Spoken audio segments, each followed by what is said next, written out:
చాలామందికి ఎనీమియా గురించి తెలియదు. అసలు ఎనీమియా అంటే అసలు ఏంటో మా కోసం సవివరంగా.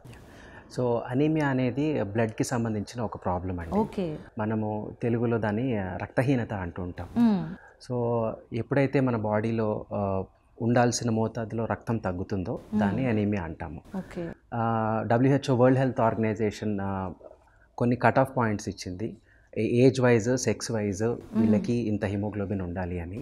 దాంట్లో అడల్ట్ మేల్స్కి లెస్ దెన్ 13 grams ఉంటే, లేకపోతే అడల్ట్ ఉమెన్కి లెస్ దెన్ 12 grams ఉన్నప్పుడు, లేకపోతే 14 years కంటే కింద ఉన్న ఏజ్ పిల్లలకి 12 grams కంటే తక్కువ ఉన్నప్పుడు, లేదంటే గర్భిణీ స్త్రీలకి అంటే ప్రెగ్నెంట్ ఉమెన్కి లెస్ దెన్ 11 grams ఉన్నప్పుడు వీళ్ళని అనీమియా అని డయాగ్నోస్ చేస్తూ ఉంటాం.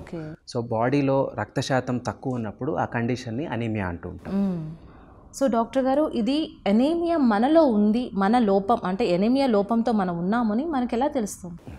సో బేసికలీ అనీమియా అనేది కొన్ని సైన్స్ అండ్ సిమ్టమ్స్ ఉంటాయండి. బేసిక్గా ఇప్పుడు చాలా వరకు ఎలా తెలుస్తుంది అంటే CBP అనే ఒక బ్లడ్ టెస్ట్ ఉంటుంది. కంప్లీట్ బ్లడ్ పిక్చర్ అంటారు దాన్ని. CBP అనేది ఒక normal basic blood test. All over India it is available everywhere. ఇప్పుడు ఏ మినిమల్ హెల్త్ ప్యాకేజ్ చెక్ చేసుకుంటున్నా, ఏ యాన్యువల్ చెకప్ చేసుకుంటున్నా సరే, anaemia CBP is the first diagnostic test they do. So అంత వేరీడ్గా అవైలబుల్గా ఉన్న CBP టెస్ట్ అనమాట. సో ఈ CBPలో హిమోగ్లోబిన్ అనే ఒక ఇండికేటర్ ఉంటుంది. ఎప్పుడైతే మనకి హిమోగ్లోబిన్ నేను ఇందాక చెప్పిన కట్ ఆఫ్ పాయింట్స్ కంటే తక్కువ ఉందో అప్పుడు ఎనీమియా కింద డయాగ్నోస్ చేయగలుగుతారు. ఇది క్లినికల్ రిపోర్ట్స్ వైజ్. అలా కాకుండా క్లినికల్గా కూడా కొన్ని సైన్స్ అండ్ సిమ్టమ్స్ ఉంటాయి. సిమ్టమ్స్ అంటే పేషెంట్కి సంబంధించిన ఇబ్బందులు, ఆ వ్యాధి వల్ల వచ్చే ఇబ్బందులు. ముఖ్యంగా అనీమియా వల్ల సివియర్ వీక్నెస్ ఉంటుంది, త్వరగా అలసిపోవటం ఉంటుంది, అలసట ఫటీగ్ అంటారు దాన్ని. దాంతోపాటు కొంచెం దూరం నడిచిన ఆయాసం రావటం కానీ, లేకపోతే మింగేటప్పుడు డిఫికల్టీ ఉండటం కానీ, ఇట్లాంటి ఇబ్బందులు ఎనీమియాలో ఉంటాయన్నమాట. సో ఇట్లాంటి సిమ్టమ్స్ ఎనీమియాలో కామన్గా ఉంటాయి.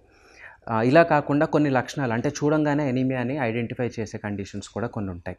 దాంట్లో ప్రైమరీగా పేషెంట్స్ పేల్ అవుతారు, అంటే ఉన్న రంగు దిగి కొంచెం వైటిష్గా అవుతూ ఉంటారు. చాలామంది కన్ఫ్యూజ్ అయ్యి రంగు వస్తున్నామని అనుకుంటారు, కానీ అది కొంచెం పేలుగా అవటం అనేది ఎనీమియా యొక్క సైన్ అన్నమాట.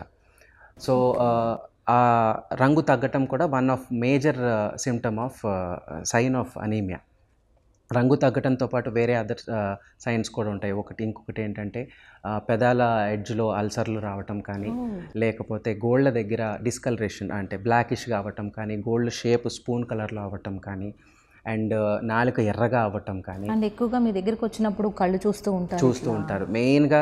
అంటే ఇప్పుడు తగ్గింది, కానీ ఇంతకుముందు డాక్టర్స్ CBP బ్లడ్ టెస్ట్లు అంత అవైలబుల్గా లేనప్పుడు ఫస్ట్ చూసే సిమ్టమ్ ఏంటి అంటే కళ్ళ కింద భాగంలో వైటిష్గా ఉందా ఏంటి అని చూస్తారు. వైటిష్గా ఉంది అంటే ఏంటి అంటే బాడీలో బ్లడ్ సప్లై తగ్గినప్పుడే అట్లా మనకి కనపడుతుంటుంది. So that is a clinical sign అనమాట. సో అది చూడడం వల్ల ప్రతి ఒక్కళ్ళు ఇట్లా చూస్తే నీలో బ్లడ్ తక్కువగా ఉంది అది first of all that is a very first important sign of anaemia అనమాట. సో దాంతోపాటు వేరే సిమ్టమ్స్ కూడా ఇక్కడ అల్సర్లు రావటం కానీ, నాలుక ఎర్రగా అవటం కానీ, మొహం వాపు రావటం, కాళ్ళ వాపు రావటం, ఇవన్నీ కూడా ఎనీమియాకి సంబంధించిన. సో ఎప్పుడైతే ఈ లక్షణాలు అనేవి కనిపించినాయో వెంటనే డాక్టర్ని సంప్రదించడం బెటర్. ఈ లక్షణాలు నేను చెప్పిన వాటిలో నడిస్తే ఆయాసం రావటం కానీ, నార్మల్గా నడిస్తే ఆయాసం రానోళ్ళు ఈ మధ్య ఏమన్నా కొంచెం దూరానికి ఆయాసం వస్తున్నా, కాళ్ళ వాపులు లాంటివి డెవలప్ చేస్తున్నా, గుండె దడలాగా అనిపిస్తున్నా కూడా ఇవన్నీ ఎనీమియా యొక్క ప్రైమరీ సిమ్టమ్స్ అన్నమాట. సో అలాంటప్పుడు ఒక బేసిక్ CBP చెక్ చేసుకుని దాన్ని బట్టి మనము మన హిమోగ్లోబిన్ పర్సెంట్ ఎంత ఉందో కనుక్కొని, నిజంగా తక్కువ ఉంది అనుకుంటే దానికి సంబంధించిన వర్కప్ చేయించుకుంటే మనము అనీమియా ఎందుకు వస్తుంది అని ఐడెంటిఫై చేయగలుగుతాం.